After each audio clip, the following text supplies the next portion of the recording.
Lord, palakasin mo ako sa mga oras na ito. Bigyan mo pa ako ng maraming inspirasyon para makamove on sa buhay ko.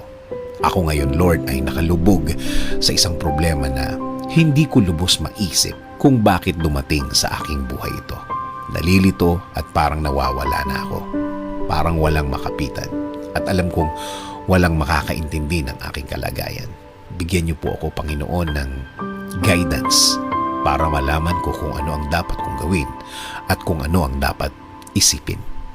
Ibigay niyo po sa aking daan ang mga taong tutulong sa akin at maging tamang impluensya sa aking buhay.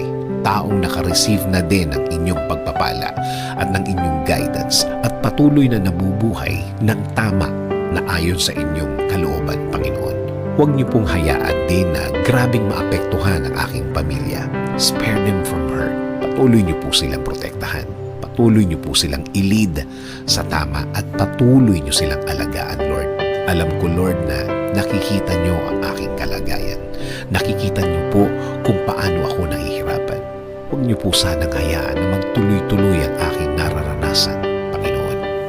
Kaya, Panginoon, patuloy niyong lagyan ng liwanag ang aking puso't isipan. Alam kong tutulungan mo ako ulit. Alam kong gagaan ang lahat ulit. Alam kong hindi na magtatagal. Darating na ang tulong niyo sa akin. Dasal ko, Lord, na patuloy mo akong bigyan ng lakas para sa araw-araw. Para mas maharap ko ang mga problemang ito.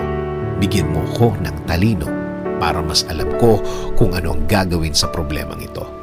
Patuloy akong maniniwala at kakapit pa din sa inyong presensya, Panginoon. Kakapit sa pangako po ninyo na lagi kayong andyan para sa akin at sa aking pamilya. Magpo-focus ako sa inyong pagmamahal sa akin dahil alam ko na kapakanan ko pa rin ang mangingibabaw sa bawat mahirap na sitwasyon sa aking buhay. Maraming salamat sa inyong kabaitan. Maraming salamat sa inyong biyaya. Maraming salamat sa ibibigay mong lakas at talino sa akin, Lord.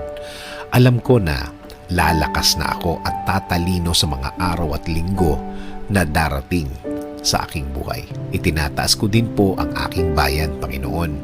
Bigyan niyo po ng guidance at inspirasyon ng Pilipinas at mga Pilipino ngayon dito po sa aming bayan at mga Pilipino sa ibang bansa. In Jesus' name I pray. Amen.